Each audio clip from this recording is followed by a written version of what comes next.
Hey YouTube, Alan back with another video, and well, I was going to say today, but really this week we're going to be talking about E3, and a little earlier than my normal E3 videos because Nintendo kind of got the ball rolling a little sooner than they usually do. Of course, last night they had the Nintendo World Championships, and they also had the Smash Brothers kind of direct content announcement video. I'm not too sure how you classify that. So I figured I'd just talk a little bit about both of those. I haven't seen the Bethesda conference yet, so I can't really post any comments on that, but I'll probably do that later on in the week. And before we talk about last night's content, I just wanted to kind of talk a little bit about Nintendo's approach this year. Now obviously they're basing it on last year's, what I feel is very successful kind of digital model, looking to expand upon it. So instead of having a Smash Fest, they got, they're bringing back the Nintendo World Championship, but they've also decided to spread the content a little more. Like 2 weeks ago, they had a mini direct. I was really surprised that they did another direct just before E3. I mean, come on, you kind of expect the announcements at that period.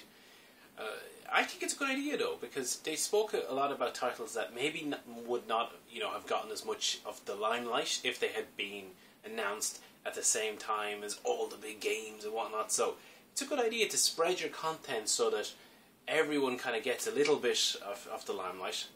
And I think that's probably why when they did the Smash Brothers announcements and whatnot beforehand, to kind of not, I assume we're not going to have that content repeated too much in the main direct. To kind of take the Smash Brothers stuff and give it its own space. And of course, we may as well jump into the Smash stuff. Some pretty cool, announcements. I mean, it had all been pretty much leaked beforehand. But yeah, seeing Roy return from Melee, Lucas return from Brawl, and of course Ryu from Street Fighter making an appearance. And I really like his stage. I think it's a pretty cool looking stage. They did a really nice job in that you can use the Smash controls, the 2-button kind of fighting style, but you can also use the original Street Fighter 2 moveset for Ryu as well for his special attacks. That's a nice touch. It looks good. I haven't actually played as much Smash Brothers Wii U, or 3DS for that matter, as I expected to. I don't know if I'm getting too old, or just seems a little too frantic for me. So I don't know if I'll pick up the DLC, but to be fair, it looks fairly good.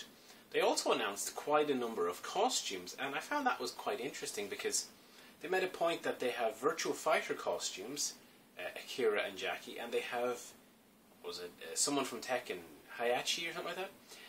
I'm not a real big Tekken guy, so I don't know the characters.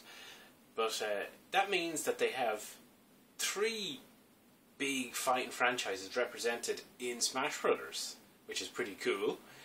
Although it was interesting that they didn't get full-on characters for Virtua Fighter or Tekken. They just got costumes.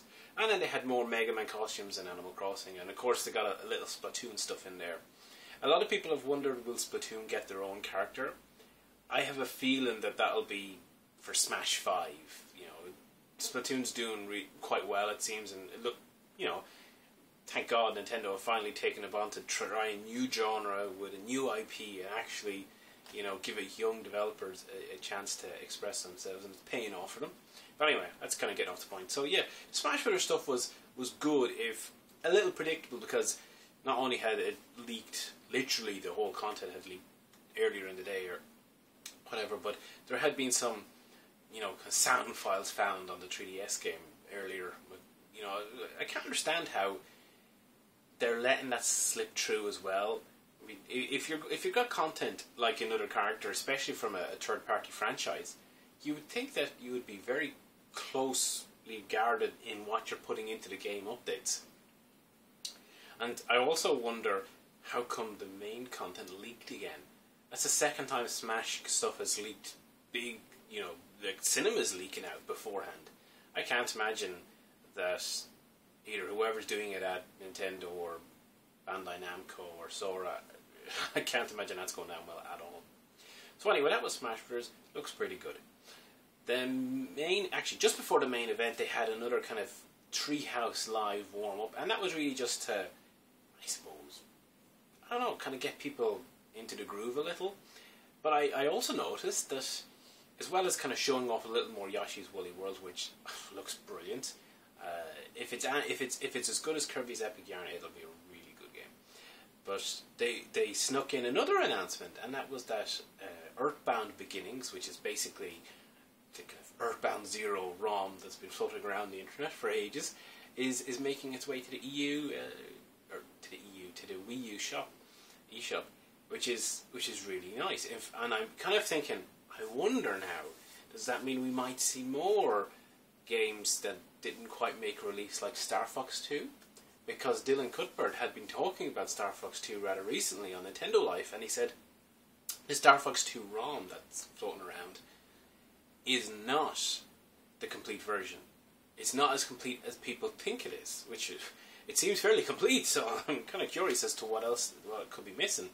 So it'd be kind of cool to see Nintendo go back and actually release some more of these games that either didn't make it out or were nearly finished and tidying them up. So that was another nice, again, not on the main direct, just another little, item dropped in that might have gotten swallowed up maybe on Tuesday with the main direct. So, on to the main event then. We had NWC 2015. It was a long show. Crikey, it went on for, was it 3 hours or something like that? Probably a little too long. Not that it was slow-paced around. There was a lot of content, a lot of gaming, and they moved through the setup fast. There was very few I don't think there was any technical hiccups really. So it was very, well done. My only complaint about the way it was set up was that you didn't really get a feel for who was playing a lot. There wasn't really any reaction from the players. There was very few kind of cameras on the gamers, and some of the games, especially in Splatoon, it was like it was interesting to watch because Splatoon's an interesting looking game, but you had no idea who was each character, and it was like hard to kind of get behind and say, oh, that person's doing well or whatever. So that could have been done a little better. I understand that at the beginning when there's so many players, well, I say so many, there's only 16, that it is tricky to kind of organise it. And when they got near to the end, like in Smash Brothers, they did actually start to put the names on people, which was good, and Mario Kart. And speaking of that, I thought the game selection was pretty good. The kind of main games were all modern. So they broke down into two kind of categories. You had Overground and Underground. Underground was where you went if you lost in an overground, and the underground kind of enabled you to kind of have a second chance to survive before you got eliminated, which is a really fair way of doing it actually, especially given that there was team-based games. So in the overground they had kind of all modern games, and in the underground they had all retro games, so it was a nice mix. And out of the overground games, you kind of we knew Splatoon was going to be there. It made sense that Mario Kart Smash Brothers was going to be there. I'll talk about the final game, Mario Maker, later. The kind of known entities were good. God, Mario Kart at 200cc, as I've proven, is just ridiculous. The underground games were... I actually thought they were, in a way, the most novel, because they tweaked up the formula of what you were used to. So, for Zelda, which was the first underground game, it was get to the end of the first dungeon as fast as possible. And the second underground game was Metroid, Super Metroid, and it was basically defeat Mother Brain and escape Planet Zebes or whatever it is, Zebes, and get off. That was actually a fairly tight one, tight challenge. In fact, Zelda looked like it was going to be tight, but I can't remember their names now. One of the guys got to the boss, Aquamantis or whatever his name is, and died on him. If you beat the boss, he would have gone through. But anyway, then the final one was Balloon Trip, which is a tough game. It looks like it's straightforward, one of those. I guess nowadays you call them endless runners, but yeah, it's a tricky game. So I mentioned all of the games bar one, and that was the world premiere game. It was actually in the second overround stage, and it was something like Blast Ball, I think was what it was called. And funnily enough, when you see a screenshot of it, you nearly would go, Metroid? Because it did have that kind of Metroid-esque, futuristic shooter thing going on. But in reality, it was actually a kind of sci-fi sports game using similar aesthetic. I know some people have speculated, oh, does that mean a new Metroid is coming, or kind of is that the engine or something like that? But who knows? We'll find out more in the next few days, I guess. As for Blast Ball itself, very hard to gauge. Being a completely brand new game, it got a big reaction in terms of, yeah, world premiere. But it's not like it was the unveiling of Mario 3 type of world premiere. It looked like it could be fun in the right setting, but it's the type of thing that you'd probably have to play to really know if you jived with it or not. As soon as I heard futuristic, kind of football-y sport game, I thought, Speedball? It didn't used to be a new Speedball? But no, it was very different. You shoot a giant ball and whatnot. So, it was good fun. I can't remember the presenter or the host name. I think it was Kevin someone. I think I would have written it down.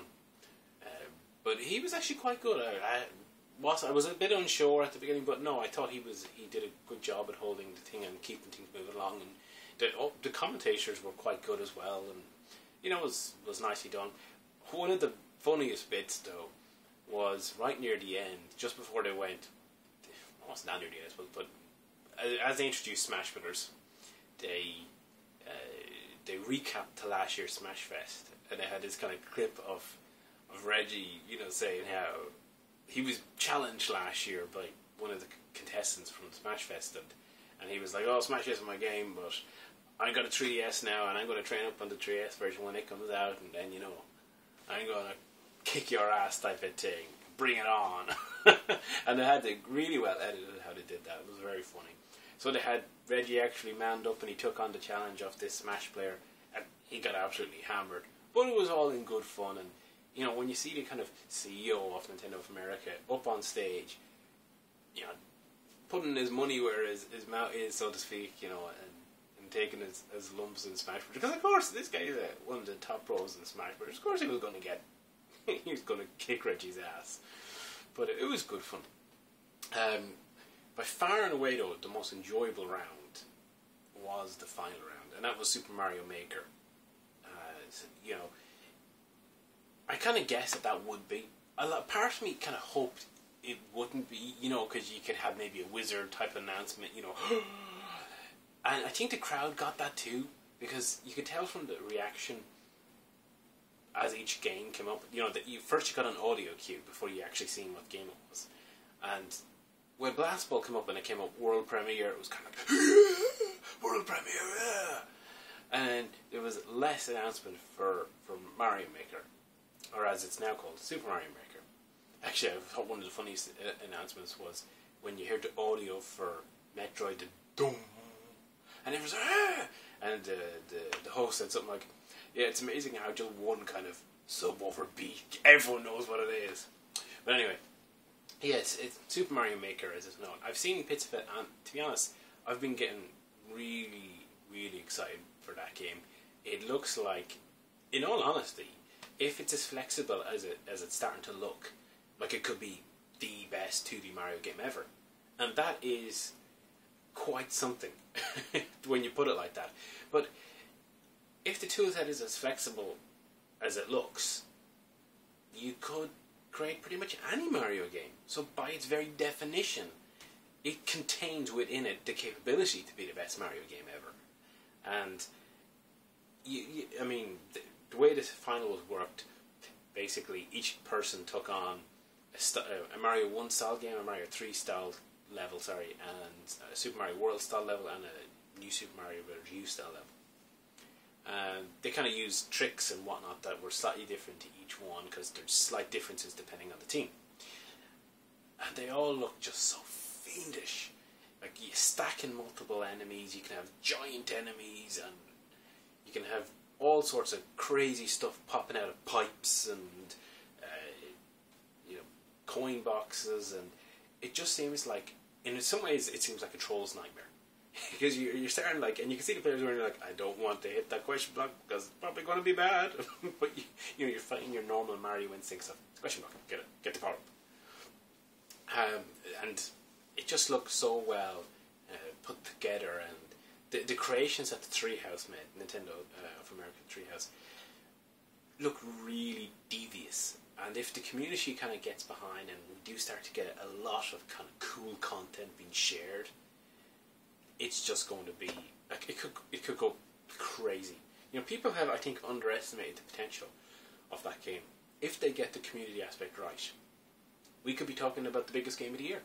I mean, if people are able to create kind of world's their oyster, all sorts of crazy good Mario games, and if they bundle, if they put in the package, a nice package, kind of like a Mario Adventure pre-built in, on top of a toolset to basically create another Mario Adventure on your own, you know, that you'd be hard pressed to find a more fun game.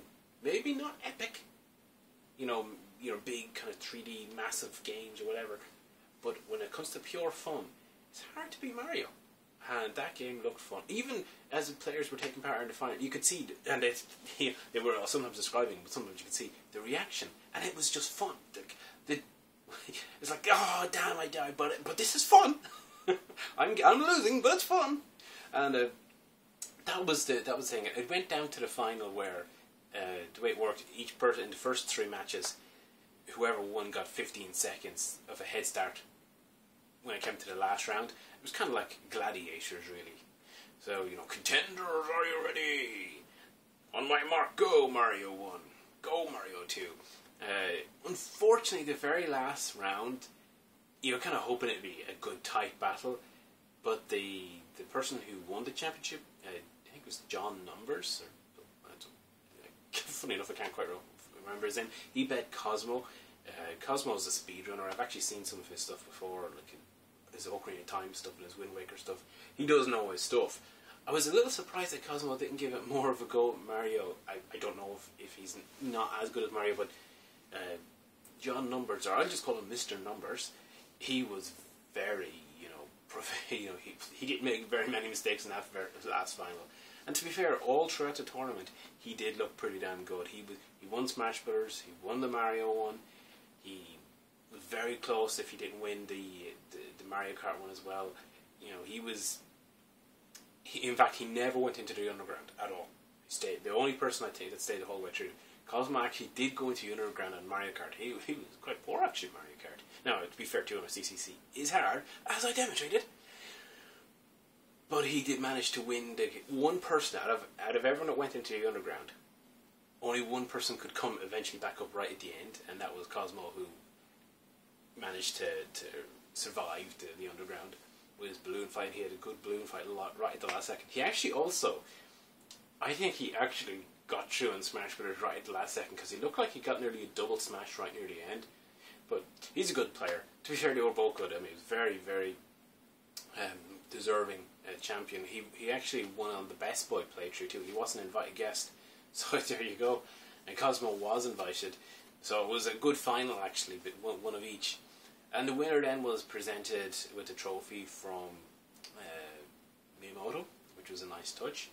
Although he was also given a signed 3DS. But to be honest, it's funny, once he got the trophy, it was kind of like, yeah, whatever, fuck the 3DS. Here's my trophy. I do wonder if this is going to be like the NWC gold cards and whatever in however many years, because there's only one trophy, you know.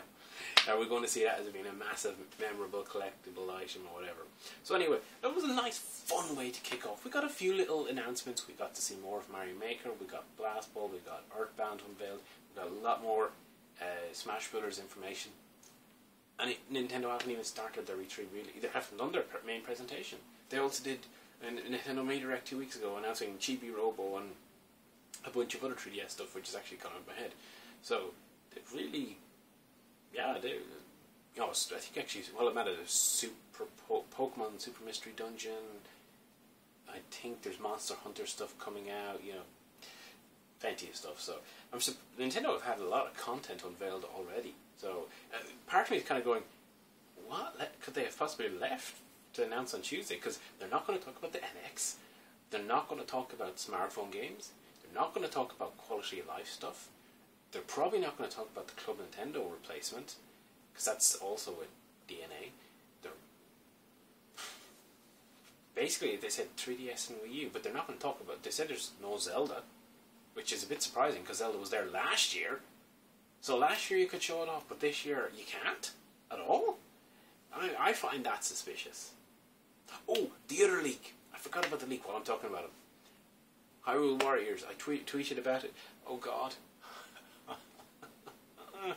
I played that game so much on a Wii U. I probably will pick it up again because I found it good fun when I got into it, but you gotta put aside a lifetime for those games. Anyway, I'm completely veering off topic. I'm stoked for the rest of the week. Hope we see some more good games announced, and I'll come back with more reaction videos when I can. So, catch you again soon. Now I'm going to turn the camera off.